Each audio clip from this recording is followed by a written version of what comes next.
DEA, kemarin kan kita tahu perbedaan antara Sigtran dengan diameter ya. Jadi kalau Sigtran itu dipakai di all IP, tetapi dia masih connecting untuk jaringan yang mengkonversikan antara jaringan yang non IP ke jaringan yang IP. Sedangkan kalau kita bicara diameter, itu betul-betul diimplementasikan untuk jaringan yang full dipakai untuk jaringan IP.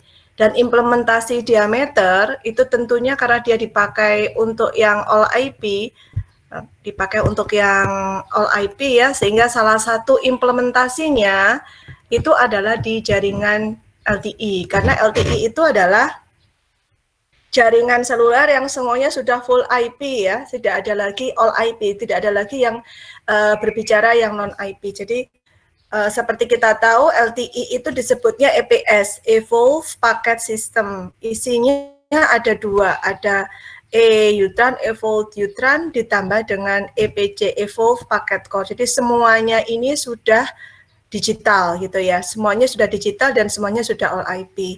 Nah, salah satu implementasi diameter itu adalah dipakai pada proses roaming. Jadi kalau kita bicara roaming ini sebelum kita masuk VoLTE ya, jadi proses roaming, kalau kita bicara roaming, itu kalau dulu roaming itu digunakan saat kita berpindah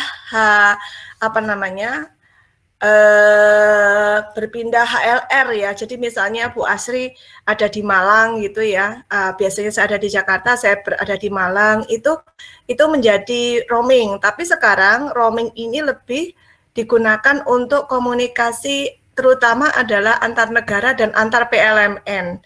Masih ingat ya, satu provider itu adalah satu PLMN. Satu provider itu satu PLMN, jadi kalau kita bicara roaming itu ada dua. Pertama misalnya contohnya kita melakukan komunikasi dari Jakarta ke Singapura ya. Jadi Jakarta di sini berkedudukan sebagai home network-nya atau HPLMN, ya, ini berkedudukan sebagai HPLMN yang atas. Kemudian Singapura gitu ya, yang dikunjungi gitu ya, itu berkedudukan sebagai visited network atau VPLMN. Jadi roaming sekarang lebih berkembang dibandingkan dulu gitu ya. Jadi kalau dulu itu hanya bisa juga dia tuh dalam satu network, dalam satu PLMN, asalkan dia berpindah HLR itu sudah menjadi roaming. Tapi kalau sekarang bukan seperti itu. Jadi roaming itu adalah apabila kita berpindah, terutama berpindah PLMN dengan berpindah negara ya. Jadi seperti contohnya adalah koneksi antar Jakarta ke Singapura. Nah, untuk melakukan koneksi ini, semuanya diatur oleh DEA ini ya. Jadi DEA itu singkatan dari Diameter Edge Agent. Saya tulis di sini aja ya. Dari DEA itu singkatan ini ya. DEA itu singkatan dari diameter ini ya, diameter edge agent. Diameter edge agent. Jadi DEA ini yang akan mengatur bagaimana komunikasi antar negara ini gitu. Terkait dengan apa aja? Nih lihat. Masih ingat ya kalau kita bicara diameter itu dibandingkan dengan Sigtran, kan diameter itu dia langsung mengatur fungsi-fungsi protokol kan. Berbeda dengan kalau kita bicara Sigtran atau SS7 yang dia di situ ada layering yang banyak ya. Kalau kita bicara diameter, dia langsung masuk ini ya, ada S6A gitu ya. S6A ini lihat, ini S6A dipakai untuk koneksi menuju HSS. HSS itu sama dengan HLR kalau kita bicara di jaringan 3G atau jaringan 2G ya. Jadi ya itu mengatur, ini lihat ya, dari MME menuju ke HLR kan menggunakan HSS ya kan, menggunakan interface-nya adalah S6A. Jadi langsung implementasi diameter itu dipakai di interface-interface yang menghubungkan antar perangkat.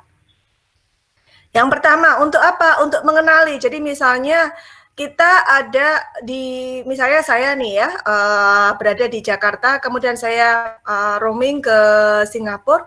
Pada saat pertama kali saya sampai ke sana, mengaktifkan handset, Nah, dari pihak sana, operator yang akan menerima saya tentunya operator yang sudah bekerja sama dengan operator saya yang ada di Jakarta. Saya contohkan misalnya saya Telkomsel, berarti di mana operator yang di Singapura itu sudah ada kerjasama dengan Telkomsel. Tapi kalau misalnya di sana nggak ada kerjasama, saya nggak akan sinyal gitu ya. Jadi misalnya contohnya Singtel nih, Singtel kerjasama dengan Telkomsel. Jadi saat saya menyalakan handset, dikenali, oh ini adalah pelanggannya Telkomsel gitu. Dari mana? MMA yang pada saat saya menyalakan handset, MMA itu akan mendetek, benar nggak ini Asri ini adalah user atau pelanggan dari Telkomsel gitu ya. Jadi dia melalui DEA itu akan ngecek ya database dari HLR yang ada di Jakarta gitu. Oh benar, ini memang pelanggannya Telkomsel, sehingga saya dapat sinyal langsung. Jadi begitu saya aktifkan, tentunya sebelum kita pergi ke sana, saya harus mengaktifkan ininya ya, mengaktifkan international roaming ya. Kemudian sehingga pada saat saya nyalakan, itu sudah langsung dapat sinyal. Sinyal itu didapat kalau antara operator yang saya home network saya yang ada di Jakarta itu sudah ada operation atau sudah ada kerjasama dengan network yang ada di Singapura.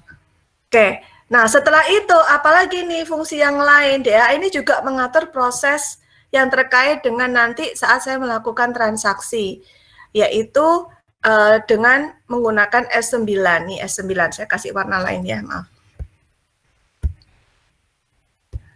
S9 ini fungsinya adalah terkait dengan fungsi billing. Jadi misal saya akan melakukan koneksi nanti dalam hal ini proses billingnya ada 2. Jadi yang terkait dengan proses billing ini ada 2 metode ya.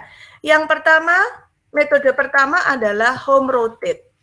Jadi ada 2 metode yang dipakai saat kita melakukan koneksi pada saat kita roaming. Yang pertama adalah home rotate. Dan yang kedua adalah, ini yang pertama ya, home rotate. Yang kedua adalah local breakout.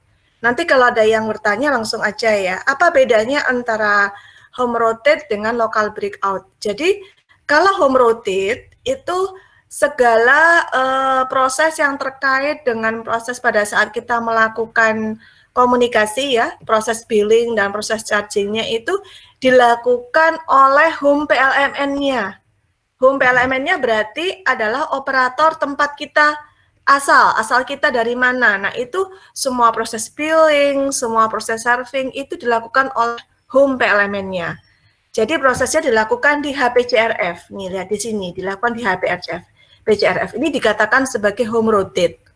Bagaimana cara kita supaya kita mendapatkan layanan home rotate? Nah, cara untuk mendapatkan layanan home rotate itu adalah saat kita mau berangkat pergi ya ke luar negeri, itu sekarang banyak layanan-layanan untuk memberi atau mendapatkan pulsa lebih awal ya. Jadi misalnya Anda sekarang mau umroh gitu ya, atau pergi ke Singapura. Kalau Anda kartunya adalah kartu prabayar, itu Anda bisa beli pulsa di awal ya. Pulsa di awal, kemudian nanti di situ Anda tinggal memilih ya, mau layanan berapa hari. Biasanya ada layanan Asia 3 hari gitu ya, ada yang 7 hari, ada yang 9 hari, ada yang 12 hari. Tinggal kita menghitung berapa lama kita akan melakukan perjalanan tersebut. Kalau umroh biasanya ada yang 9 hari, ada yang 14 hari gitu ya. Kemudian kalau ada juga layanan haji gitu ya. Jadi itu kita sudah lakukan di awal. Jadi kita melakukan preparing di awal, sehingga pada saat kita berada di di visited PLMN, misalnya kita roaming ke negara lain, semua proses billing dan charging itu yang melakukan adalah home network atau home PLMN yang menaungi kita. Bisa diterima ini, Dek? Penjelasan saya? Bisa, Bu. Oke. Ada yang mau bertanya terkait home rotate? Jadi contoh home rotate ini intinya kalau yang home rotate itu adalah itu kalau misalnya yang prabayar itu ya sebelum dia sebelum dia pergi gitu ya, dia mengisi dulu ya pulsanya gitu. Kalau yang pasca bayar gimana Bu Asedia? Datang dulu ke apa namanya, ke gerainya ya, gerai operatornya, misalnya Indosat atau Excel ya, punyanya dia apa operatornya. Kemudian dia mendaftarkan nomornya, bahwa nomornya akan melakukan perjalanan ke luar negeri. Kemudian dia meminta untuk proses billingnya dilakukan di Indonesia, tidak dilakukan di sana. Itu bisa, itu adalah home rotate. Ya, jadi proses billingnya dilakukan oleh home PLMN-nya. Itu yang pertama. Sedangkan yang kedua adalah local breakout. Local breakout ini kebalikannya ya. Yang kedua itu adalah local breakout. Kalau di local breakout, kebalikannya. Jadi dalam hal ini pada saat kita berada di sana, itu home element kita sudah tidak mengapa-ngapain lagi. Tentunya kalau untuk local breakout ini, untuk kartu yang prabayar nggak bisa ya. Ya kan? Jadi kalau kartu prabayar nggak bisa. Kenapa? Karena kalau kartu prabayar itu kan pulsanya kan nggak banyak ya. Jadi kalau kita melakukan local breakout di sana, ya kan namanya prabayar kan harus dibayar di depan ya. Jadi sebelum kita melakukan, kita sudah punya defisit uang dulu gitu kan untuk melakukan komunikasi. Ini nggak bisa berlaku kalau local breakout. Tapi ini untuk yang pasca bayar ini bisa. Jadi misalnya Anda mau pergi keluar, biasanya ini yang terjadi ini bisa pada musim haji nih. Kebanyakan begitu. Nomor-nomor pasca bayar itu mereka lupa nggak menyampaikan ya, jadi cuman mereka membuka international roamingnya, akhirnya nanti pada saat datang ke Indonesia panggilannya mereka harus bayar, itu tagihannya membengkak gitu ya. Tagihannya dilakukan di Indonesia membengkak. Kenapa? Karena nanti billingnya itu sebetulnya dilakukan di VPCRF, sehingga biayanya itu biaya chargingnya itu adalah rule dari VPCRF-nya gitu. Jadi policy-nya itu adalah seolah-olah dia ada di jadi seolah-olah dia terdaftar di sana gitu ya, kemudian dia baru melakukan panggilan, jadi kan istilahnya apa ya, sementara dia menjadi pelanggannya sana gitu ya, sementara dia diakui sebagai pelanggannya sana, kemudian dia melakukan panggilan, sehingga kan jatuhnya lebih mahal dibandingkan kalau dia sudah melaporkan dulu gitu ya. Kalau melaporkan dulu sehingga di sana itu meskipun terdaftar, tapi terdaftarnya bukan sebagai pelanggannya masuk ke dalam pelanggannya ini, tapi sebagai tamu gitu ya, di operator VPRN-nya itu dia terdaftarnya itu dia sebagai tamu, jadi bukan VPCRF yang bertugas untuk mengatur, tetapi HPCRF-nya tetap. Nah, tapi kalau kita local breakout itu yang mengatur adalah VPCRF, sehingga seolah-olah kita menggunakan semua layanan yang ada di sini gitu, Dek. Ya, jadi secara billing dan charging itu pasti yang local breakout itu akan jauh lebih mahal dibandingkan dengan yang home rotate. Nah, di sini proses ini dilakukan juga oleh DEA. Jadi DEA itu melakukan untuk kegiatan terkait dengan fungsi roaming itu dia mempunyai dua fungsi. Yang pertama adalah verifikasi user, jadi untuk memastikan, kan DEA tadi fungsinya diameter itu kan fungsinya adalah sebuah protokol yang mempunyai fungsi AAA ya, Dek ya. Halo? Masih ingat ya? Diameter itu adalah sebuah protokol yang mempunyai fungsi AAA ya, authentication, authorization, dan accounting ya kan. Jadi authentication itu adalah memastikan bahwa kita itu adalah pelanggan ya. Kalau dalam hal ini dilakukan oleh ASS ya. Jadi si MME akan memastikan apakah kita pelanggan dari operator tersebut. Nah, memastikan. Jadi misalnya saya ada di Singtel di Malaysia, di Singapura, Singtel akan memastikan benar nggak nih saya adalah pelanggannya Telkomsel. Kalau iya baru saya dapat sinyal. Nah, seperti itu. Jadi itu authentication. Kemudian authorization. Nah, authorization terkait dengan tadi. Nah, contoh layanan saya waktu dia dilihat, ini layanannya dia ikut mana nih? Apakah ikut home rotate ataukah local breakout? Itu kan authorization. Jadi authorization seperti apa? Sehingga dari situ nanti accounting-nya, proses billing charging yang dilakukan oleh HPRR mengikuti itu. Ya, jadi kalau misalnya yang dipilih itu adalah home rotate berarti semua proses yang bertanggung jawab adalah home PCRF-nya. Sedangkan kalau local breakout yang bertanggung jawab adalah VPCRF-nya. Dan itu dilakukan oleh dia juga dengan interface S9. Kemudian S8 itu apa? Nah, saat kita sudah melakukan komunikasi, sebetulnya komunikasi kalau kita bicara data, oke ya, bicara data itu berarti informasi yang dikirimkan kan hanya dalam bentuk data semuanya ya. Kalau kita bicara LTE, nggak ada informasi voice, karena kalau voice nanti kita lewatnya adalah lewatnya adalah VoLTE, bukan lewat ini gitu ya. Nah, saat kita bicara data, semua proses pengiriman data itu dilakukan oleh PGW, SGW PGW. Nah, jadi data yang akan kita kirimkan, misalkan Anda akan misalnya umroh ya, ingin mengasih kabar kondisinya seperti apa di sana, mengirimkan informasi, semuanya dari SGW PGW akan masuk ke HPGW dulu.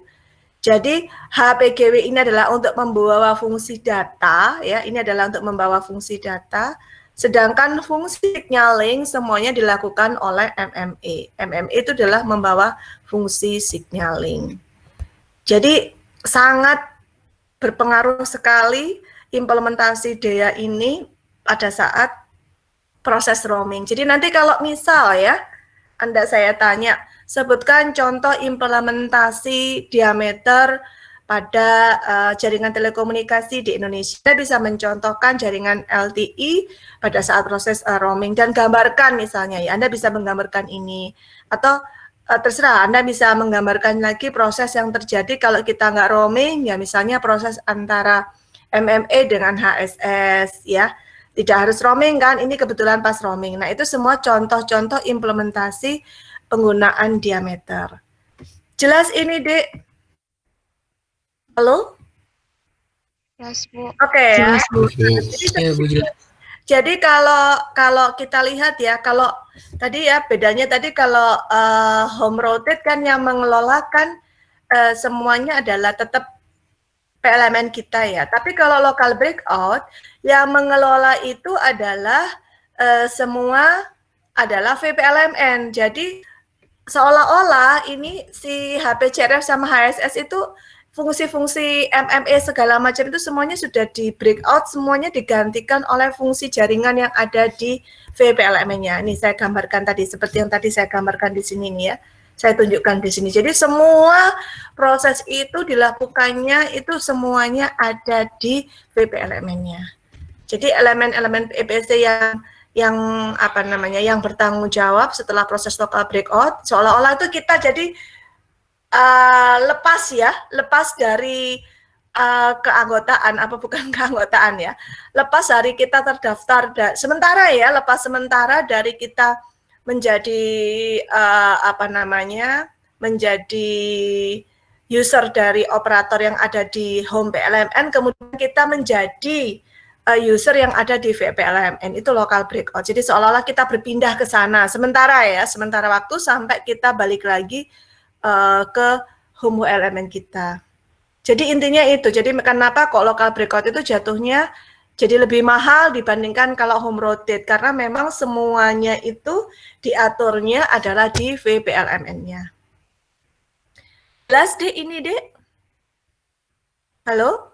Jelas, Bu. Oke ya, jadi nanti kalau Anda ada pertanyaan dari orang tua atau dari saudara, kenapa sih kok lebih mahal kalau kita telepon di luar negeri gini? Nah, Anda bisa menjelaskan. Ini adalah prosesnya ada dua tadi ya, ada home rotate dan local breakout. Oke. Nah, tolong perhatikan, apa bedanya antara saat kita melakukan roaming di 4G, ya, LTE, dengan kita melakukan roaming di 2G. Nah, kalau kita roamingnya di 2G, ini lihat ya, roamingnya di 2G kita masih menggunakan SS7, gitu ya. Kenapa? Karena kita masih ada di legasi jaringan CS. Ngerti ya, Dek? Kalau CS, layanannya kita ya masih menggunakan SS7 kan. Kalau yang non-IP, semuanya kan masih menggunakan SS7. Halo, jelas ini, Dek? Nah, oke. Aturannya, kalau kita semuanya masih ada di jaringan 2G, apakah masih ada, Bu Asri? Masih ya. Jadi waktu saya sekitar tahun 2000 berapa ya kemarin ke Turki? 2019. itu saya masih dapat jaringan 3G, Dek. Ya, jadi saya nggak tahu ya sekarang apakah sudah semua negara itu gitu ya. Tapi kalau yang saya tahu waktu 2019 itu saya masih dapat waktu ke apa namanya? Ingat banget karena saya ada di apa namanya? Stadionnya Turki itu ya, beliin kaos anak-anak gitu ya. Nah, itu dapatnya 3G gitu ya, karena saya harus kirim data ya ke mereka kan untuk nanyain mereka maunya yang seperti apa. Masih inget banget tuh, ini dapatnya kok 3G gitu, karena nggak kurang bagus kan akhirnya. Nah, jadi kalau kita ada roaming secara internasional, kemudian kita masih menggunakan voice dan jaringan tersebut belum ada 4G-nya, misal ya di sana waktu itu ya, saya nelpon menggunakan nomor saya, berarti jatuhnya kan akan turun ke 2G ya kan, karena kan 3G atau pasti ke 2G atau 3G itu kan CS berarti kan, itu nggak mungkin kan naik ke VoLTE kan nggak mungkin kalau saya ada di jaringan 3G-nya. Paham nggak nih, Dek? Halo? Halo? Oke ya. Paham, Jadi Bu. misal nih ya, saya tadi saya katakan saya ada di stadiumnya di Turki sana, saya ada di jaringan 3G, saya masih ingat banget ada di 3G kan ya. Kemudian saya nelpon nih, menggunakan nomor saya, nelpon anak saya di Jakarta gitu ya. Pasti saya dapatnya kan CS nih, nggak mungkin saya dapatnya VoLTE. Oke ya, karena saya ada di jaringan 3G, jelas ya. Nah, kalau kita ada di jaringan 2G atau 3G, berarti dia non-IP ya, kita jatuhnya adalah CS, maka koneksi roamingnya itu adalah seperti ini. Jadi masih menggunakan susunan yang sama, jadi pasti menggunakan STP, masih menggunakan international gateway. Kemudian kalau misalnya data jatuhnya ya menggunakan SGSN, GGSN, tergantung. Jadi ada di mana kita gitu ya. Terus dia disupport oleh apa? Kalau kita bicara 4G itu totally semuanya pakai diameter. Sudah pasti 100% itu adalah diameter. Untuk connectingnya nggak mungkin tidak menggunakan diameter kalau dia sudah 4G, oke? Tapi kalau 3G itu pasti supportingnya kalau misalnya dia masih ada di jaringan 3G ya pasti supportingnya adalah menggunakan STP. Tetap jatuhnya nanti bedanya ya kalau misalnya data ya Sigtran nanti, kalau misalnya Sigtran tetap larinya adalah hubungannya nanti ada gateway untuk masuk ke jaringan IP-nya. Ya kan masih ingat ya yang membedakan ada SCTP ya kan, dari SCTP ke atas kan masih sama, tetap yang membedakan kan yang bawah. Bener nggak, halo? Yang membedakan Sigtran sama SS7 itu kan layering yang bawah kan, setelah SCTP ke atas, itu kan sama semua ya, halo? Bener nggak, Iya, Dek? Bu. Ya Iya. kan? Iya, Bu. M3UI kan, habis M3UI ke atasnya kan sama semua, tapi ke bawahnya hanya yang membedakan hanya di sisi bawahnya aja. Jadi connecting yang terjadi semuanya yang mengatur adalah international gateway dipakai sebagai gateway penghubung, kemudian masuk ke STP, kemudian masuk ke international SS7. Jadi seperti ini. Ya, tinggal nanti kita larinya ke mana nih. Jadi ini jaringan yang ada di Indonesia gitu ya. Kemudian misalnya yang ini di tadi misalnya saya ada di apa namanya Turki, ya ini di Turkinya di sini.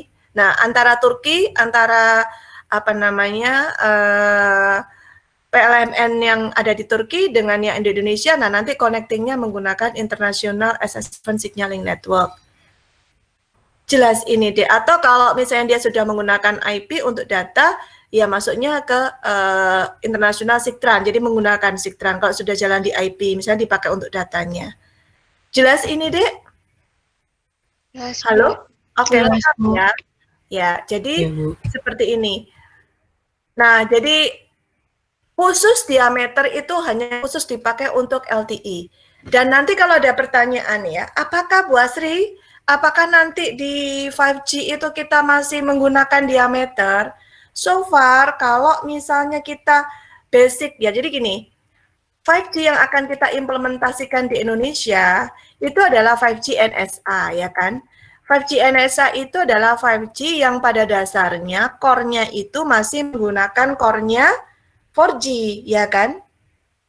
Jadi Otomatis karena core-nya itu masih core-nya 4G, saat nanti dia di-connecting-kan dengan jaringan yang masih menggunakan core-nya 4G, otomatis diameternya masih kepake gitu. Untuk voice bagaimana sebetulnya? Untuk voice pun sebetulnya default-nya kalau 5G nanti itu adalah masih menggunakan VoLTE. Jadi kenapa kok sekarang apa namanya ya? Apa namanya? Seperti kemarin sudah saya jelaskan ya. Jadi seperti Telkomsel ya. Sebenarnya kemarin sudah saya jelaskan ya. Telkomsel itu sekarang ternyata sudah implement VoLTE gitu ya. VoLTE itu terutama sudah mulai mereka implementkan untuk preparation saat mereka nanti sudah mau operational ke 5G. Jadi pada saat mereka 5G mereka sudah punya VoLTE gitu ya. Namun bagaimana dengan usernya gitu ya? Contoh misalnya di area Jakarta, di tempat tinggal Bu Asri ini aja, sebetulnya VoLTE itu sudah ada gitu ya. Tapi karena handset saya tadi kemarin seperti yang sudah saya sampaikan, handset saya itu belum supporting untuk VoLTE. Nah, karena handsetnya belum supporting untuk VoLTE, ya otomatis meskipun operatornya tersebut sudah preparation atau sudah ada VoLTE, ya saya tetap aja nggak menggunakan VoLTE. Ngerti maksud saya, Dik? Ngerti, Bu. Iya, Bu, ngerti. Ya, jadi seperti itu ya. Jadi sebetulnya teknologi itu balik lagi ke usernya. Meskipun operatornya nanti misalnya sudah ada 5G gitu ya, tapi tetap ngotot si usernya itu tidak mau tidak mau membeli handset 5G, ya tetap si 5G jaringan yang sudah dibangun itu nggak akan ada yang make ya kan. Nah, jadi operator tersebut akan cenderung dia akan tetap mempertahankan layanan yang lama gitu. Jadi tetap apakah kalau sudah ada VoLTE dia tidak menyediakan CSFB, ya tetap karena usernya ada yang masih menggunakan handset yang lama yang itu belum supporting VoLTE, otomatis layanan jaringannya juga menyediakan dua, yang satu dipakai untuk VoLTE, satunya dipakai untuk CSFB. Itu di mana sebetulnya? Jadi adanya apakah kita harus VoLTE atau CSFB, sebetulnya yang menentukan alirannya itu sudah ditentukan pada saat awal ya, pada saat di sisiran awal itu sudah ada penentuan apakah saya itu nanti dilayaninya dengan VoLTE ataukah CSFB. Tentunya melihat handset dari si usernya ya. Oh, ini handset usernya itu masuk ke sisi, kan dari UI. Bentar ya. Saya tunjukkan gambar jaringannya ya. Oke, dari UI, ini dari UI kita ya, kita masuk ke sini. Ini kan si Enode B, si Enode ini sisiran ya, ini di sisiran ya, ini sisiran. Ini Eutran kan, di sisiran kan ini. Nah, pada saat si UI ini masuk ke Enode B kan akan mendetek UI ini connecting ke sini kan dia menggunakan interface-nya pakai apa, Dek? Di sini ada nih. Kalau antar Enode B dia pakai SX2 ya. Nah, jadi Enode B-nya itu akan mendetekkan UI-nya dia sudah prepare untuk VoLTE atau tidak gitu ya. Saat dia mendetek bahwa si UI-nya itu belum prepare untuk VoLTE, terus tentunya proses yang terjadi pada saat mereka mau melakukan panggilan, ya dia langsung akan melakukan proses CSFB. Ya, berarti dia akan balik lagi ke legasi 2G atau 3G-nya. Paham ya, Dek? Tapi pada saat prosesi awal, UI-nya itu dia sudah supporting untuk VoLTE dan kebetulan di Enode B ini sudah ada ya, di site-nya ini sudah di-create untuk layanan VoLTE, dia sudah mampu menghasilkan layanan VoLTE di situ, ya dia akan diberikan layanan VoLTE. Untuk sampai ke core itu mereka jadi ada mereka bisa mendetek apakah call-nya itu call IMS atau bukan, IMS call atau bukan. Paham ya? Kenapa dikatakan IMS call? Karena IMS call karena VoLTE itu kan harus disupport oleh perangkat IMS, maka dikatakan sebagai IMS call. Jadi tahu atau enggaknya itu dia IMS call atau voice biasa, itu mulai dari run itu sudah diputuskan gitu. Kalau nanti misal ternyata dia adalah faulty, berarti nanti proses untuk menuju ke core harus lewat IMS dulu. Nah, habis ini yang saya terangkan. Sampai sini jelas dulu nggak nih? Kalau sudah jelas, kita langsung masuk ke faulty. Ini tadi soalnya saya mau menerangkan implementasi roaming ya, roaming sebagai implementasi dari diameter. Sampai sini dulu ada yang mau bertanya? Kalau enggak, nanti saya langsung masuk ke faulty. Ada yang mau bertanya dulu untuk yang ini, roaming? Dek, halo? Belum ada, Bu. Oke. Kelas A, kelas C, kelas B, kelas D? Enggak? Iya, Bu. Kalau enggak, saya stop sharing ya, karena ini materinya berbeda. Ya, nanti ingatkan saya untuk nge-share materi ini ya, untuk tambang, karena ini beda. Jadi, semua akan dibangun 4G ya. Karena akan dibangun 4G, harapan saya Anda sudah detail banget tahu tentang 4G dan sedikit tahu tentang 5G gitu ya. Nah, kemarin saya juga membicarakan ke kelas A, kelas C, kalau waktunya masih cukup, karena mereka sudah materinya sudah habis ya, tinggal sedikit mau saya kasih introduction untuk 5G. Nah, makanya ini kenapa saya gabung-gabung gini, selain karena saya kurang fit, dengan digabung-gabung gini kan waktunya lebih banyak, saya bisa nambahkan lagi kalau bisa gitu ya. Mungkin kalau besok sudah lebih enak, saya bisa tambahannya besok, minggu depan 2 kali lagi, bisa sekali itu bisa untuk 5G gitu ya. Jadi sama antara kelas AC dengan kelas BD gitu ya. Oke. Nah, ini untuk faulty. Ini di mata kuliah komunikasi broadband diajarkan nggak Anda? Halo? Belum bicara dulu. Sama Pak, siapa namanya, Rian? Belum, Bu. Belum, Bu. Belum, Bu. Baru awal-awal doang, Bu. Awal-awalnya tentang apa? Maksudnya faulty belum diajarin faulty atau sudah? Sama sekali diajarkan. Belum, Bu, faulty. Oh, faulty belum. Yang sudah apa IMS-nya? Iya, Bu, IMS-nya. Iya, Bu, awal-awal. Oke. Jadi, apa sih sebetulnya faulty gitu ya? Jadi sebetulnya faulty itu adalah salah satu cara bagaimana kita melakukan komunikasi voice saat kita berada di jaringan LTE gitu ya. Jadi secara umum mungkin Anda sudah paham bahwa kalau kita berada di jaringan LTE sebetulnya pilihannya itu ada dua ya kan, yaitu kita bisa melakukan panggilan atau melakukan panggilan suara itu menggunakan jaringan legasi CS atau menggunakan jaringan LTE. Jadi pada saat kita ada melakukan panggilan voice di LTE, itu sebetulnya pilihannya ada dua ya. Yang pertama adalah kita back to default, back to legacy, yaitu CSFB, Circuit Switch Fallback, atau kita melakukan voice itu di jaringan LTE sendiri yang disebut dengan faulty. Jadi, kalau kita melakukannya itu di legacy, CSFB ya namanya ya, maka otomatis ini tidak akan berpengaruh di jaringan LTE-nya, benar ya? Jadi kinerjanya itu si LTE itu nggak terlalu kepake karena pada saat dia begitu mengetahui melakukan voice dan saya adalah notabene adalah all IP tidak dipakai untuk voice, ya sudah saya balikan ke kamu loh gitu. Saya langsung MME-nya langsung menghubungi namanya MSC gitu untuk supaya melayani voice di sisi 2G atau 3G kan gitu ya. Tapi pada saat kita melakukan di jaringan LTE itu sendiri, ngerti ya? Maka tentunya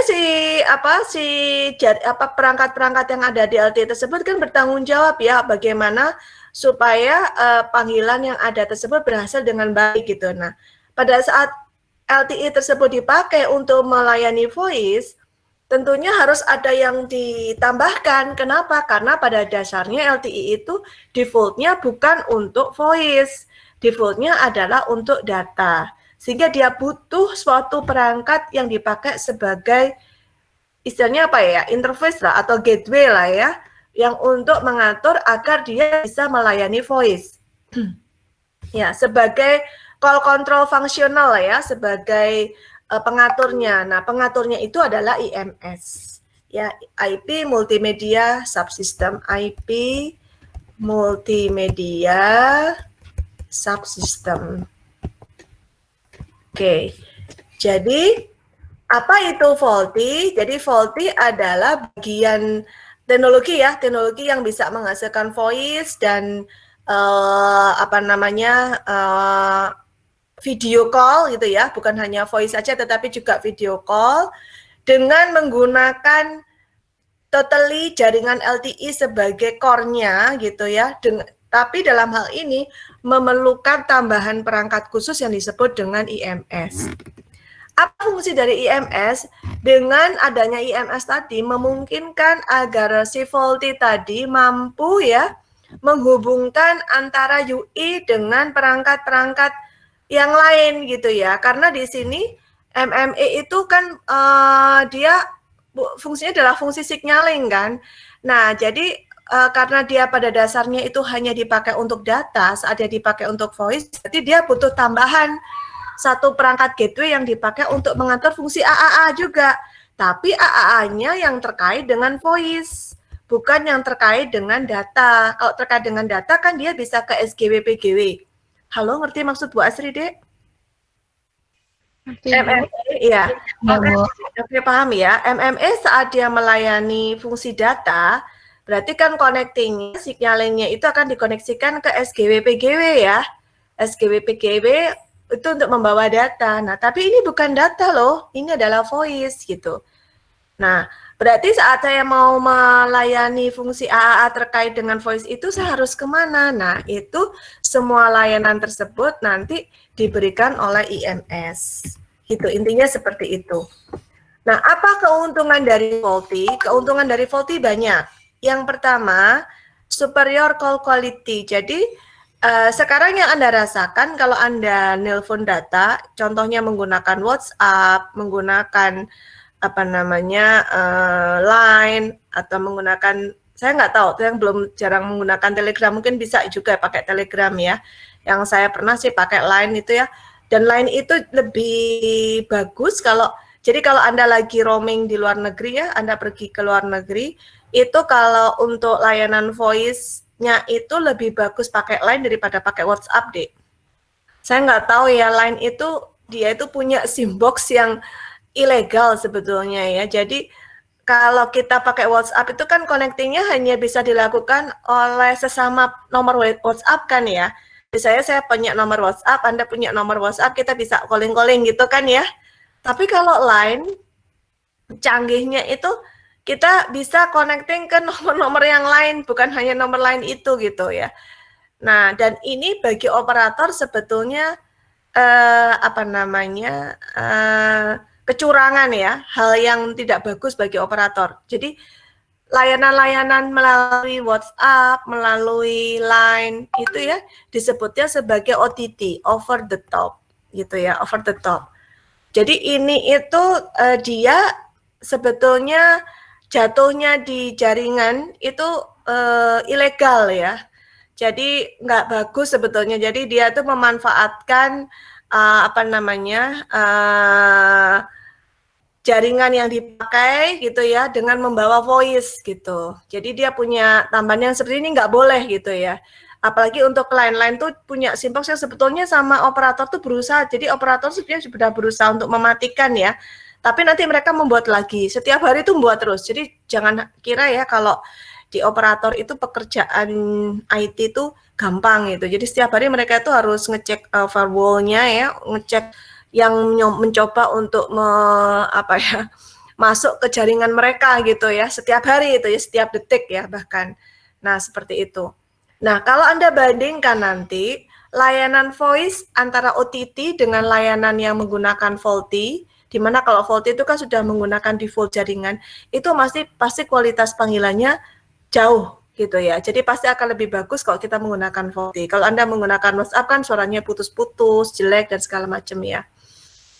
Kenapa? Karena OTT itu sifatnya adalah best effort ya, karena dia adalah tadi ilegal tadi yang saya katakan ya, dan tidak reliable, sehingga tidak bisa memberikan jaminan kualitas karena mereka numpang istilahnya.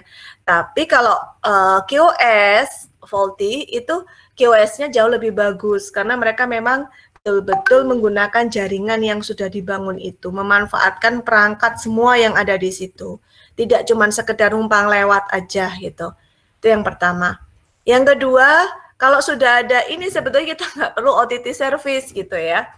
Cuman selama layanan-layanan tersebut itu di Indonesia masih open, masih tidak boleh, masih tidak dilarang gitu ya, tidak bisa operator itu melarang usernya untuk menggunakan itu gitu ya. Jadi sebetulnya itu pilihan bagi user banget gitu ya. Nah kalau itu selama ini tidak dilarang oleh pemerintah ya pasti mereka masih akan tetap menggunakan gitu. Kemudian yang ketiga adalah dengan menggunakan VoLTE itu coverage-nya akan lebih bagus, konektivitasnya juga akan lebih bagus, dan dibandingkan dengan kita menggunakan 2G atau 3G.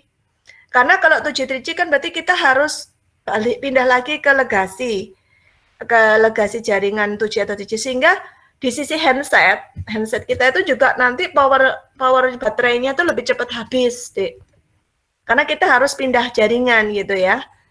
Nah, ingat ya, Bu Asy sudah menerangkan ya. Jadi sebetulnya saya tanya lagi ya, kalau di sisi RAN, perangkat apa aja sih di sisi RAN itu, Dek?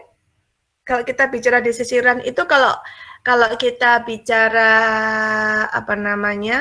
2G namanya apa di sisi RAN? Kalau di 2G namanya RAN-nya adalah apa? Kalau di 2G RAN-nya, Dek? BTS, Bu. Iya, betul. BTS dan diatur oleh BSC ya. Oke. Kalau di 3G apa, Dek? Node B, betul. Dan diatur oleh RNC. Oke. Kalau di 4G, Dek? Node B. Node B, oke. Sebetulnya isi perangkat-perangkat ini ada apa sih di dalam BTS atau Node B atau Node B itu perangkatnya isinya ada apa aja? Di dalamnya yang utama ada apa di dalamnya? Udah saya terangkan ini, ayo di mata kuliah TPRT juga saya terangkan. Ayo, apa? Ini sebetulnya kalau ada yang PKL di seluler juga pasti tahu kalau yang di tempatnya Pak, siapa namanya? Tempatnya Pak Erlan, ada nggak yang di Lumbung Riang? Ada nggak yang PKL di Lumbung Riang? Halo? Nah, masa nggak tahu nih, apa isinya, Dek? Apa perangkat apa yang ada di BTS atau di Node B atau eNode B? Ada perangkat apa? Kan iya, betul. Ada BBU dan ada apa? BBU-nya yang kedua ya. Ada BBU dan ada RRU, atau bisa juga disebut dengan apa kalau yang di atas ditaruhnya di atas itu apa? Saatnya ditaruhnya di atas nggak di bawah. RR Iya, RRH. Jangan lupa loh ini ya. Ada radio remote head atau radio remote unit. BBU itu adalah apa, singkatan apa? Ya, baseband unit. Apa yang ada di dalam BBU atau RRU itu fungsinya untuk apa? Kemarin masih ingat kan?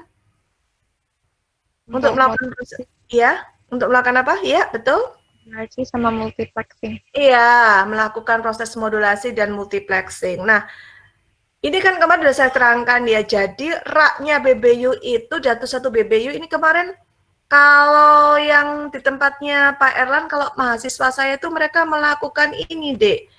Kemarin mereka melakukan proses penggantian ya, dari yang awalnya dari radio itu kan menggunakan microwave, kemudian diganti menggunakan FO.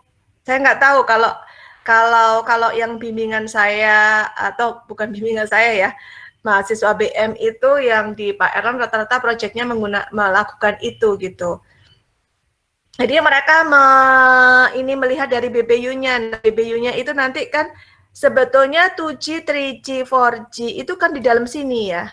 Jadi di sininya itu sudah ada, di sini itu ada yang L900, berarti dia LTE 900, ada U900, kalau U900 berarti UMTS 900, berarti 3G yang di frekuensi 900. Ada yang L1800, berarti LTE 1800.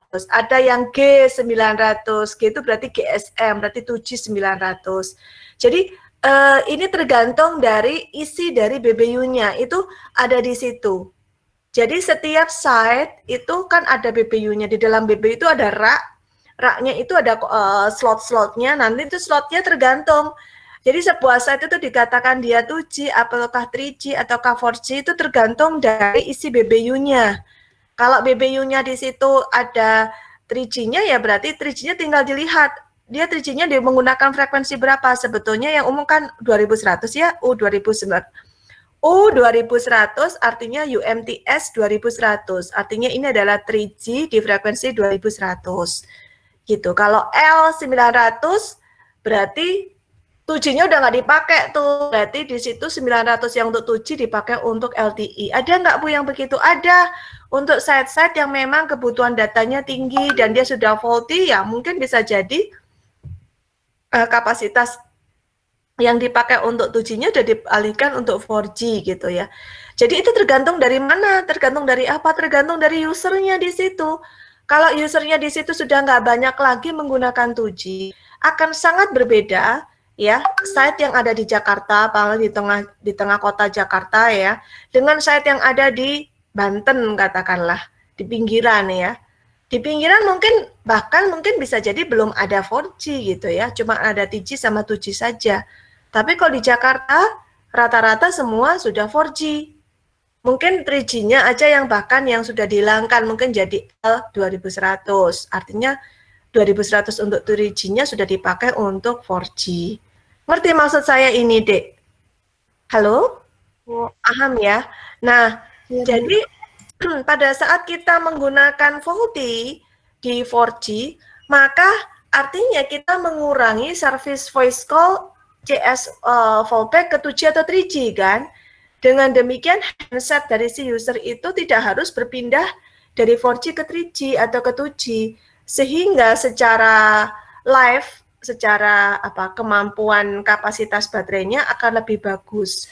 Ya, karena sebetulnya pada saat dia pindah jaringan itu serve-nya kan lebih besar ya, daya untuk berpindah layanan dari satu jaringan ke jaringan itu kan butuh ini ya, butuh daya ya. Nah, itu menyebabkan consumption baterainya lebih cepat habis.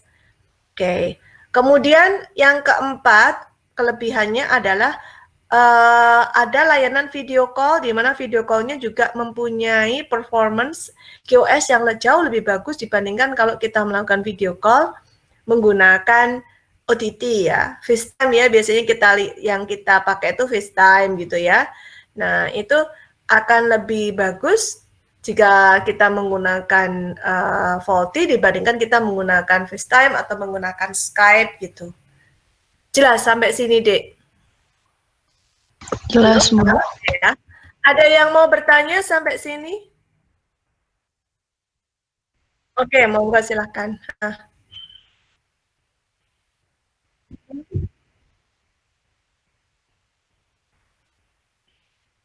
Ya. Kalau di VoLTE kan dia sudah masuk ke data, Dek. Jadi charging yang terjadi sebetulnya waktu ya, tetap lama waktu, tetapi waktunya nanti dikonversikan ke data ya, seolah-olah pemakaiannya jadi pemakaian data. Jadi fungsi dari IMS itu adalah untuk mengkonversikan itu gitu.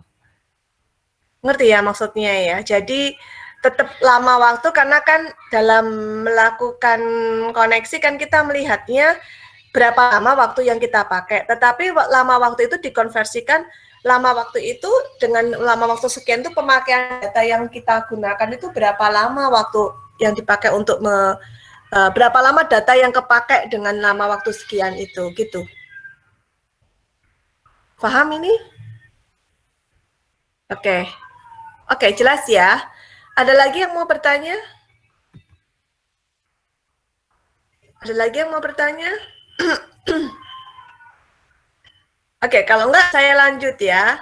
Jadi bagaimana prinsip dari faulty itu? Jadi kalau prinsip dari faulty ini adalah tadi, kalau CS itu dia hanya menghasilkan voice dan SMS service, kemudian PS itu hanya menghasilkan data service, maka dengan adanya faulty itu kita bisa menghasilkan data sekaligus dengan VoIP yang simultan. Jadi maksudnya begini, pada saat kita melakukan fungsi voice faulty, itu sebetulnya kalau ada data yang masuk, dia tetap data terkirim ya.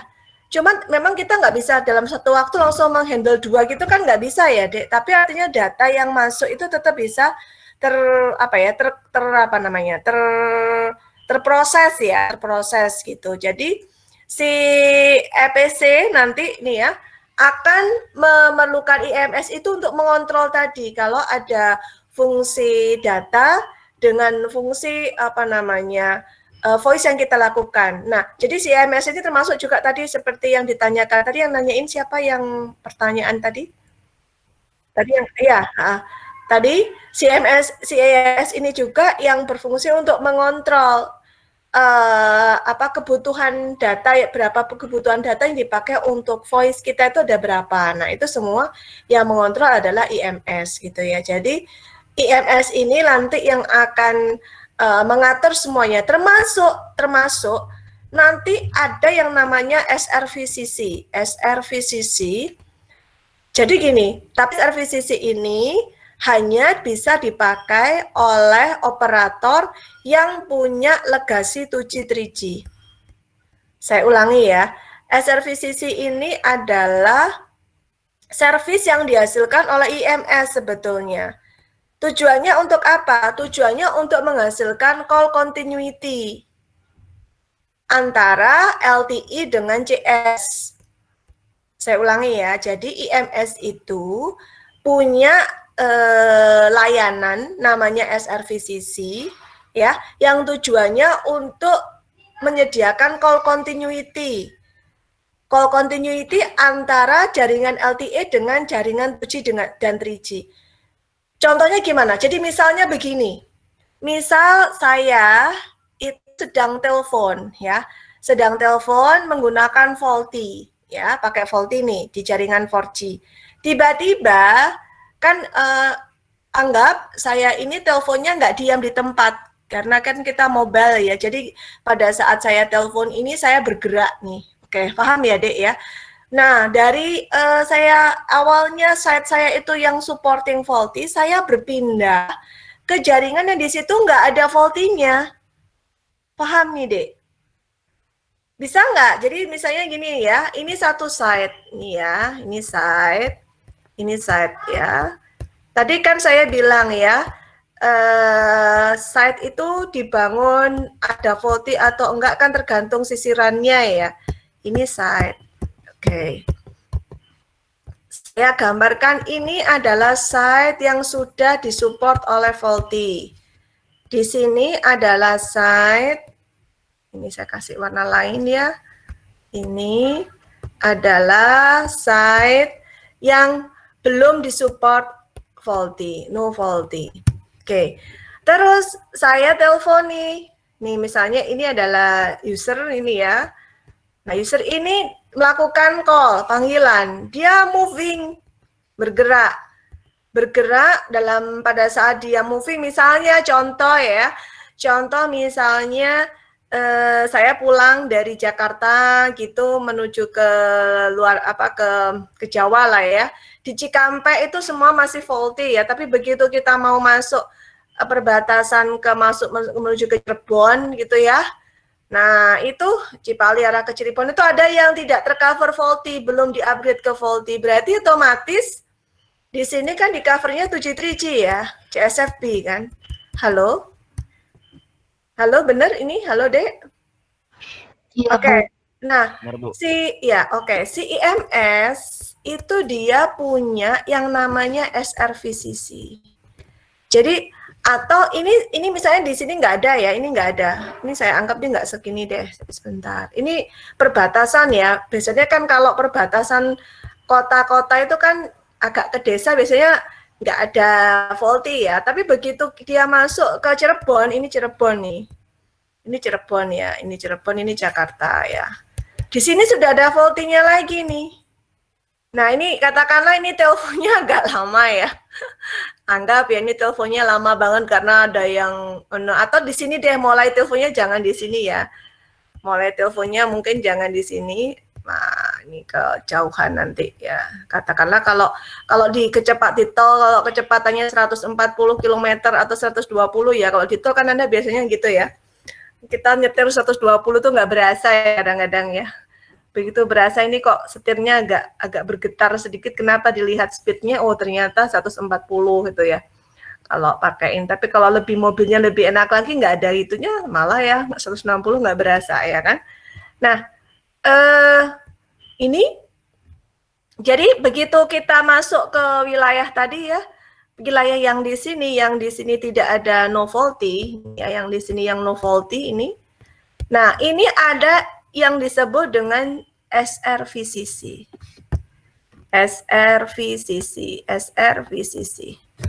Nih. Jadi SRVCC itu apa nih ya? Langsung aja ya. Single Radio Voice Call Continuity. Jadi SRVCC ini memungkinkan skema yang memungkinkan agar pada saat kita melakukan proses handover itu terjadi saat kita kondisi in use, saat kita kondisi melakukan panggilan, kita berpindah dari satu set ke set lain itu dikatakan handover.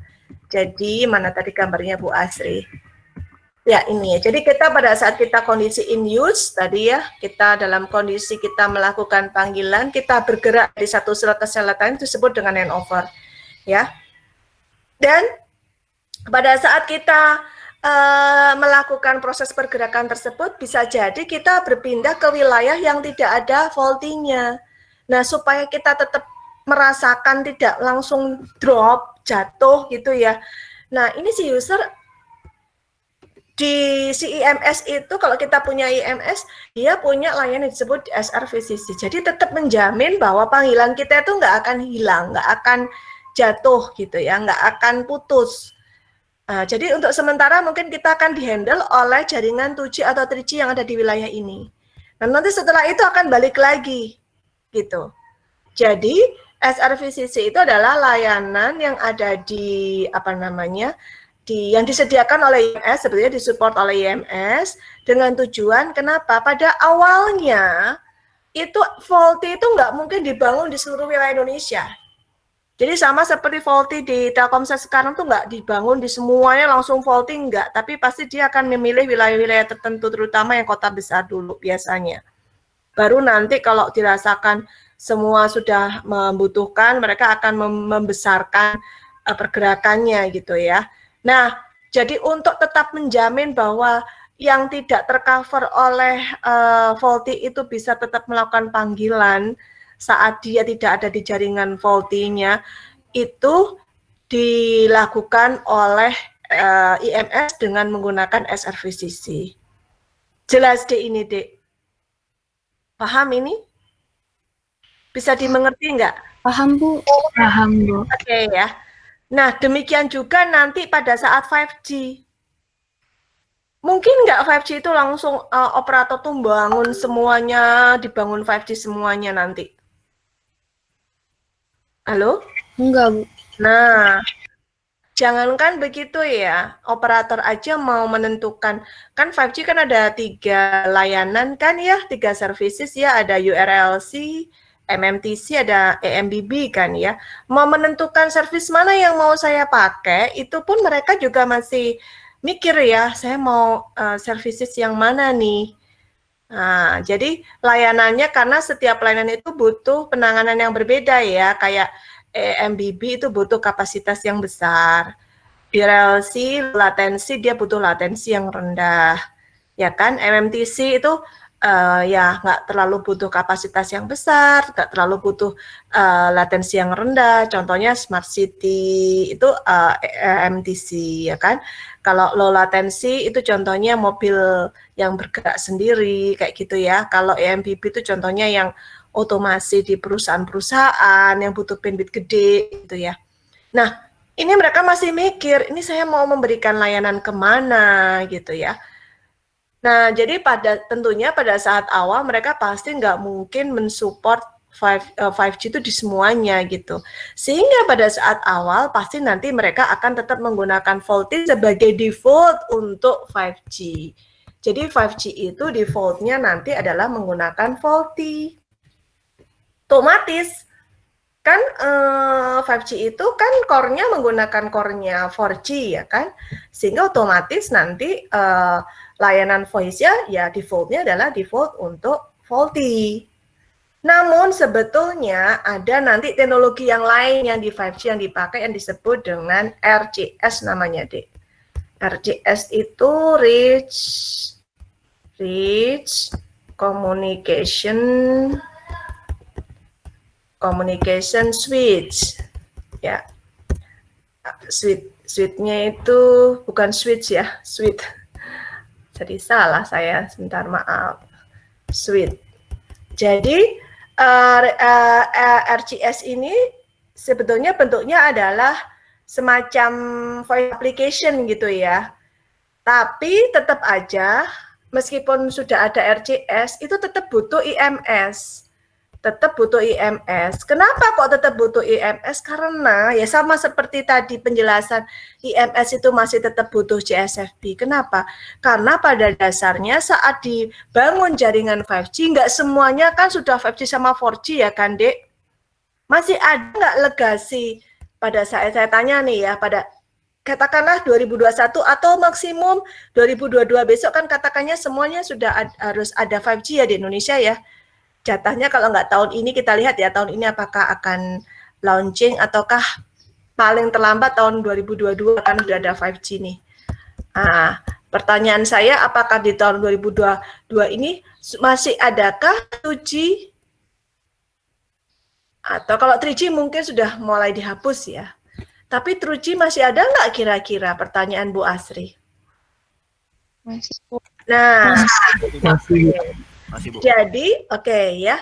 Jadi pada saat kalau selama so far kalau misalnya ini masih ada gitu ya, meskipun kita sudah menggunakan RCS untuk nanti dipakai di 5G, tetap saat connecting dari 5G menuju ke 2G itu tetap pakai IMS kan Dek untuk sebagai gateway-nya. Paham nggak maksud saya? Paham ya? Ya, Bu. Jadi RCS itu notabene adalah voice application yang dipakai di 5G, katakanlah ya. Yang dia hanya untuk data saja gitu.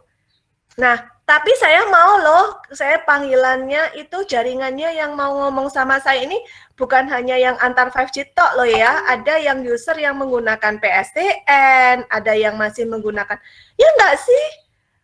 Ada nggak sih PSTN masihan di tahun 2022 kira-kira nih? Halo? Masih. Masih kan? Nah, masih ada nggak jaringan PSTN? Masih ada nggak jaringan 2G? Insya Allah masih ada ya. Nah, bagaimana ini misal ya jaringan yang apa namanya yang sudah menggunakan ini, kemudian dia masuk ke legasi yang lama. Ya tetap dia butuh IMS untuk menjadi ininya. Kalau untuk VoLTE nyambung ke sini ya sudah pasti bisa IMS yang mengcover, sudah jelas IMS itu punya SRVCC untuk mempertahankan kontinuitas. Tapi SRVCC di IMS itu hanya bisa dipakai oleh operator yang notabene punya existing jaringan 2G 3G. Ngerti maksud Bu Asri? Halo? Ya, untuk contoh ya Smart Frame itu kan nggak punya jaringan 2G 3G ya kan, berarti dia nggak akan bisa menggunakan layanan atau service SRVCC pada IMS-nya, paham ya? Tapi apakah dia perlu IMS Bu? Ya jelas tentu perlu dia IMS karena memang untuk faulty itu perlu IMS.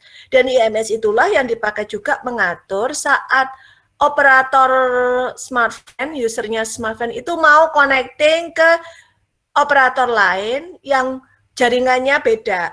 Misalnya saya 3G nih ya atau 2G 3G gitu ya. Saya belum ada faulty kan saat ini. Saya mau ngobrol dengan pelanggannya smartphone yang faulty ya kan. Nah, yang ngatur siapa? Ya harus lewat IMS ini. Jadi tetap IMS itu bagi smartphone dipakai sebagai gateway untuk menghubungkan ke legasi. Legasi itu bukan hanya di dirinya dia, tapi juga connecting ke PLMN yang lain. Paham maksud Bu Asri? Halo? Paham, Bu. Oke ya. Jadi IMS itu fungsinya bukan hanya sebagai gateway yang mengatur untuk koneksi di jaringan yang memang basically ada di jaringan faulty-nya, tetapi juga dia sebagai gateway saat dia akan connecting dengan jaringan yang ada di bawahnya, legasi ya. Semuanya harus yang ngatur adalah IMS. Jelas ini, Dek? Paham ini ya? Oke. Jadi seperti ini ya. Jadi nih lihat. Jadi IMS ini sebagai call control yang dipakai sebagai dasar untuk mengatur koneksi antara CS dengan PS. Itu semua harus lewat IMS. Oke. So far nanti ada RCS di sini. RCS mungkin antar RCS udahlah aku nggak perlu RCS nih. Tapi RCS ini kan mau ngobrol juga ke CS dan PS. Itu loh intinya ya. Sehingga kalau mau ngobrol ke sini, ini mau ngobrol ke sini ya. Iya, ini mau ngobrol ke sini berarti kan dia butuh ini, ngerti ya? Jadi dia tetap butuh ini untuk connecting menuju ke sini dan ke sini. Ngerti ya maksud saya? Paham ya? Iya, Bu. Oke. Oke, mungkin itu aja yang penting ya di faulty ini. Jadi ini ya, IMS merupakan gate dari LTE network ke non-LTE network. Jadi intinya seperti itu. Ya, isi-isinya nanti bisa Anda baca sendiri apa isi IMS. Tapi yang terpenting lagi bahwa di IMS itu ada SRVCC. SRVCC itu adalah, mohon maaf ya kalau ini bahasa Inggris ya, karena Bu Asri memang ini sebetulnya materi untuk S2 loh Dek ya. Saya akan ngajar S2 juga ya. Materi komunikasi broadband advance itu isinya adalah detail seperti ini. Tapi kenapa ini saya kasihkan ke Anda ya karena Anda saat ini bukan hal yang baru, memang ini sekarang harus kita tahu ya Anda harus saya kasihkan gitu. Yang anak S2-nya gimana? Yang dikasihkan ditambah lagi yang lain lagi yang lebih penting lagi kayak NFV, SDN segala macam itu. Nah, jadi SRVCC ini adalah skema ya yang memungkinkan melakukan proses inter-RAT handover. RAT itu radio akses teknologi yang tadi saya kasih tahu. Ada L900, ada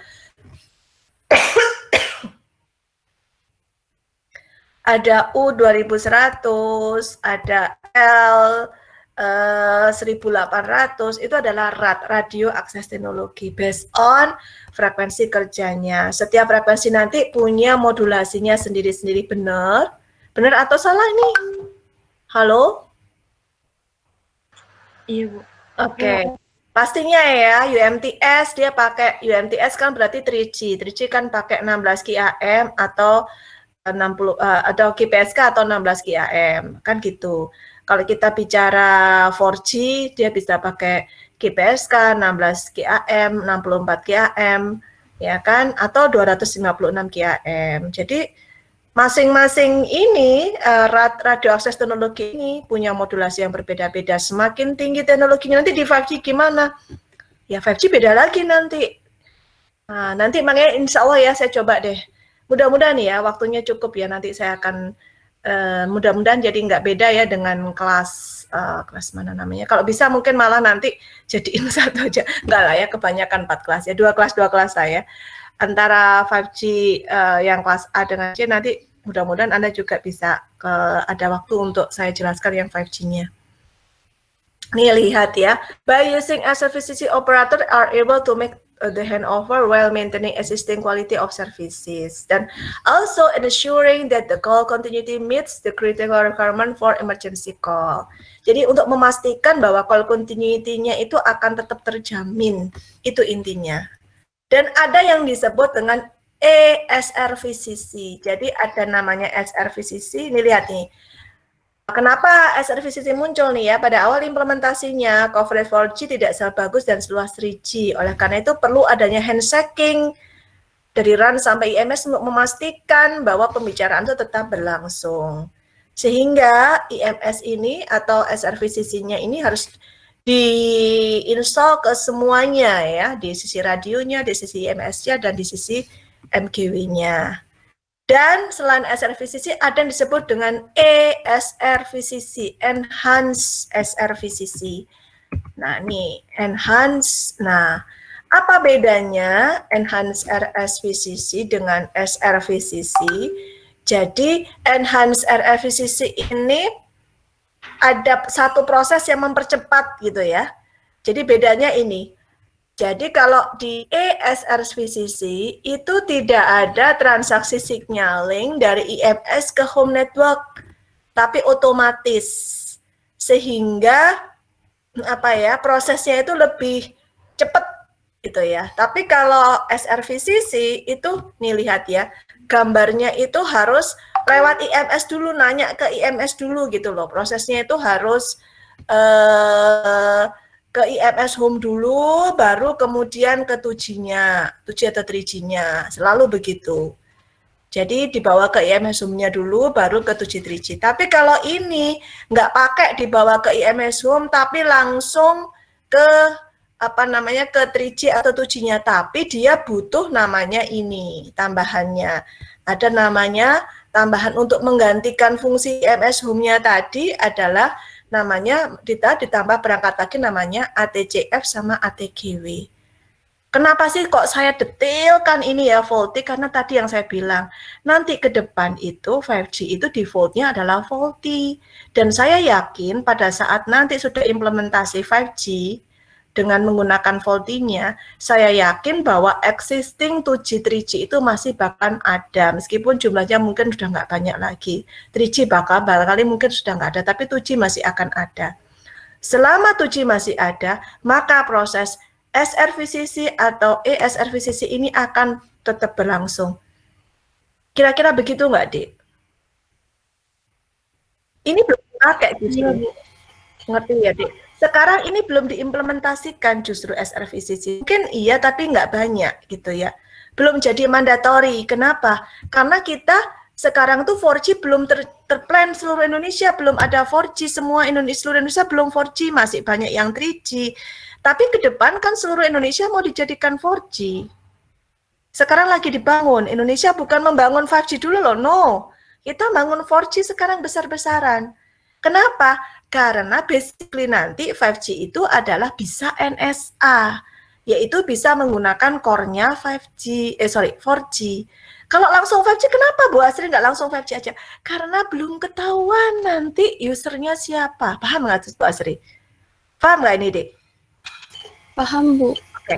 Kalau 4G sudah ketahuan semua orang butuh data. Dan dengan kecepatan 4G sebetulnya sudah terpenuhi belum kebutuhan data dari user? Halo?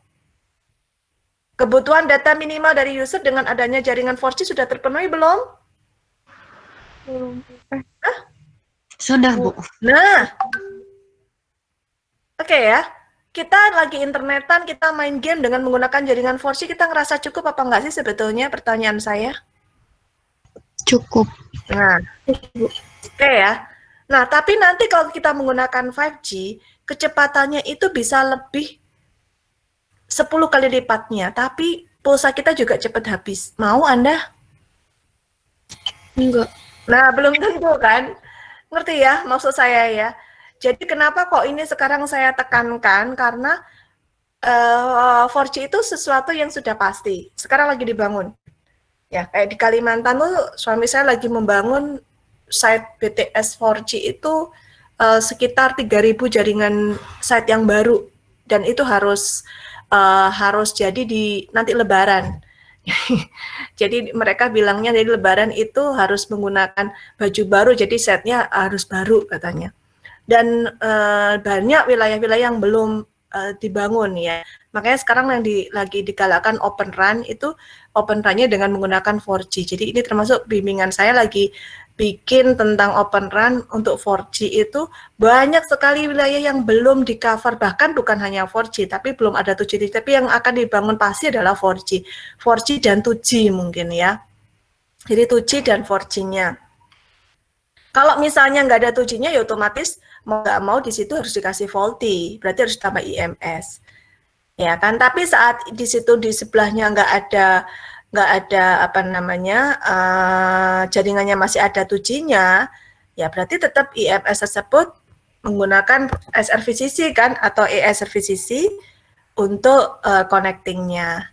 Jadi ESRVCC itu sebetulnya sama dengan SVCC, tetapi prosesnya mempercepat dengan cara menambahkan perangkat lagi nih namanya ATGW sama ATCF. Jadi ATCF dipakai untuk kontrol datanya, kontrol signalingnya, sedangkan ATGW dipakai untuk payload atau informasinya. Jelas ini, Dek? Halo? Bu, jelas. Oke, jelas ya. Ada pertanyaan nggak sampai di sini? Tentang VoLTE. Untuk yang lain-lain mungkin bisa dibaca sendiri ya. Ini tadi saya sudah jelaskan IMS itu isinya apa. Nah ini apa namanya network configuration VoLTE, di dalam VoLTE itu isinya ya. Ini kan ininya ya apa namanya jaringan VoLTE, jaringan 4G-nya kan ini kan sebetulnya ini sisi EPC-nya, ini adalah EUTRA-nya, kemudian IMS-nya di sini seperti itu. Nah, jadi pada saat dia mau menggunakan VoLTE maka harus ditambahkan ini. Nah, jadi ini sehingga ini adalah perangkat user, ini dikatakan VoLTE terminal itu adalah UI yang sudah kompatibel dengan VoLTE, yang bisa VoLTE itu dikatakan VoLTE terminal. Jadi kalau mau menggunakan VoLTE dia harus ada ini. Oke. Jelas ini, Dek? Halo? Jelas, Bu. Ada yang mau bertanya lagi? Ada yang mau bertanya? Ya, oke. Semua, Dek. Jadi IMS itu sebetulnya dipasang ya seperti ini ya, dipasang ya di sisi core ya, seperti ini. Nah, tapi software yang terkait dengan fungsi yang di IMS tadi seperti apa ya? SRVCC tadi nanti dipasang di semuanya. Jadi perangkat IMS-nya satu, tapi software yang terkonek dengan IMS itu pasti dipasang ke semua jaringan. Ngerti nggak maksud Bu Asri?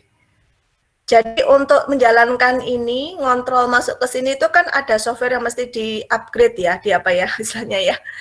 Ini kan lah ya, disettingkan. Nah, itu disettingkannya di semua perangkat. Paham ya? Perangkat IMS-nya satu, tapi semua software itu harus punya connecting menuju ke sini gitu loh. Sehingga ini bisa membaca, bisa terkonek ke perangkat-perangkat yang lain. Paham maksud Bu Asri? Oke. Ya, ini lihat nih, Dek. Ya, jadi kalau misalnya nanti connectingnya kita sudah menggunakan VoLTE kan ke sini kan jatuhnya ya. Tapi saat nanti dia bukan berarti antar koneksi ya hanya dipakai untuk jaringan yang VoLTE saja. Pada saat si jaringan VoLTE ini kan di sini ya VoLTE-nya ya, mau koneksi ke jaringan PSTN dia juga harus lewat IMS. Pada saat dia mau masuk ke jaringan 2G, 3G dia juga harus lewat IMS masuk ke sini. Ya kan, ini kan 3G ada di sini. Ini kan PSTN ada di sini. Ya kan? Nah, ini Anda lihat nih. Ini. Ini yang kemarin sudah kita bahas kemarin. Nah, ini adalah layering-nya seperti ini. Ya, jadi layering-nya tetap Kalau kita bicara apa namanya, kita bicara nanti sudah 4G, kan berarti connectingnya dia sudah menggunakan, kalau faulty berarti kan sudah di jaringan IP kan, berarti dia basicnya kan sudah di IP ini. Nah seperti itu. Jelas ini Dek? Jelas, Bu. Oke. Jelas, Bu. Ya, jelas ya ini ya. Jadi connectingnya nanti kalau ditanya protokolnya bagaimana Bu Asri, ini protokolnya nih kelihatan banget ya. Jadi ini connecting kalau menuju ke jaringan yang apa namanya tidak apa namanya bukan menggunakan jaringan yang berdasarkan IP, berarti kan adanya di CS. Jadi CS seperti ini. Nah, terus pada saat dia mau masuk ke IP berarti ada ini ya, Sigtran ya yang mengkonversi signaling gateway yang mengkonversi dari yang awalnya bukan IP menjadi ke IP, kan seperti ini. Kalau sudah di IP ya nantinya jadi seperti ini, kan begitu. Jelas ini ya, Dek? Halo? Jelas, Bu. Paham ya? Oke, kalau paham berarti tentang faulty cukup ya, berarti ini lihat ya semuanya yang IMS based faulty ini bisa CSFB arsitekturnya juga paham. Oke, kalau nggak ada pertanyaan berarti ini saya anggap selesai. Gimana, kita langsung masuk VoIP atau mau selesai dulu? Saya langsung masuk VoIP aja ya. Iya, Bu, boleh. Oke ya. Sebentar. Sekarang kita akan bicara tentang Voice over Internet Protocol atau VoIP ya. Jadi VoIP ini adalah implementasi voice pada saat kita melakukan komunikasi di atas jaringan IP. Loh Bu, bedanya dengan Maaf, ya? ini emang belum share screen ya, Bu? Oh, belum share screen ya. Ya Allah, tunggu sebentar. Dek, izin apa namanya? Kan kalau lagi habis minum obat gini kan keringetan ya. Saya izin 5 menit ya, mau apa namanya? Ini ya Pak. Oke. Sudah, Bu. Ya. Jadi kalau misalnya ada pertanyaan Bu Asri, apa sih bedanya antara VoIP dengan faulty itu gitu ya. Jadi kalau kita bertanya apakah beda antara VoIP dengan faulty, kalau faulty itu ya notabene adalah voice yang dilewatkan khusus di jaringan LTE yang dia perlu IMS.